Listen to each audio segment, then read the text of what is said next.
మావా మీలో ఎంతమందికి పెళ్లి భోజనాలు అంటే ఇష్టం? అందులోని ముస్లిమ్స్ పెళ్లి భోజనాలు. వాళ్ళు ఎలా పెడతారో తెలిసిందే కదా! పక్కా నాన్ వెజ్ ఉంటుంది. ఎక్కువ రకాలైతే ఉండవు. మటన్ అండ్ చికెన్ మాత్రమే పెడతారు. అండ్ కట్ట మాత్రం పక్కా పెడతారు. నాకు ముస్లిమ్స్ భోజనాలు అంటే చాలా ఇష్టం. అందుకని ఎక్కడ జరిగినా సరే ఖచ్చితంగా వెళ్తాను. పిలిచినా పిలవకపోయినా మొహమాటం లేకుండా, సిగ్గు లేకుండా వెళ్తాను. అలా మీలో ఎంతమంది వెళ్తారో సరే కామెంట్ చేయండి.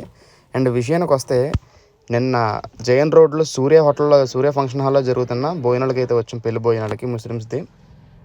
అక్కడ వాళ్ళు పెట్టారు. ఇక్కడ వాళ్ళు మటన్ కర్రీ అండ్ అలానే ప్లెయిన్ బిర్యానీ, ఒక రైస్తో చేసిన స్వీట్, అంతే. అంతకుమించి ఇంకేం పెట్టలేదు. కానీ ఫుడ్ మాత్రం ఎరగదీసింది. అండ్ మీరు చూస్తే రిచ్గా వాటర్ బాటిల్ పెట్టారు. అండ్ అలానే కప్తో అదిగో రైస్ పెట్టారు, చూసారా? దీని టేస్ట్ చూద్దాం. నాకైతే ఇది కొంచెం యావరేజ్గా అనిపించింది. కొబ్బరికాయలు వేసి ఇంకా జీడిపప్పు అది వేసి చేశారు. కానీ బిర్యానీ మాత్రం నెక్స్ట్ లెవెల్ ఉంది భయ్య. అండ్ నాకు ఫస్ట్ మటన్ కర్రీ వేసినప్పుడు బాగా అనిపించింది. కానీ నెక్స్ట్ మాత్రం కొంచెం స్మోకీ ఫ్లేవర్ వచ్చింది. కానీ టేస్ట్ మాత్రం చాలా బాగుంది. అండ్ ఇంకా ఇటువంటి ఏమైనా ఫంక్షన్స్ ఏమైనా జరిగితే కనుక ఖచ్చితంగా నాకు కామెంట్ చేయండి, నేను వస్తాను. రాజమండ్రిలో ఎక్కడైనా పర్వాలేదు.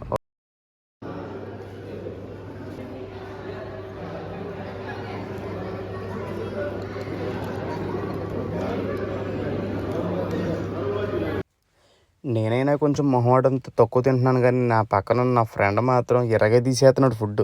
నేను 2 సార్లు మటన్ కర్రీ వేయించుకుంటాడు, 3 సార్లు వేయించుకున్నాడు కర్రీ. నేను 2 సార్లు బిర్యానీ పెట్టుకుంటాడు, 3 సార్లు పెట్టుకున్నాడు బిర్యానీ. అట్లా ఉంటుంది మరి.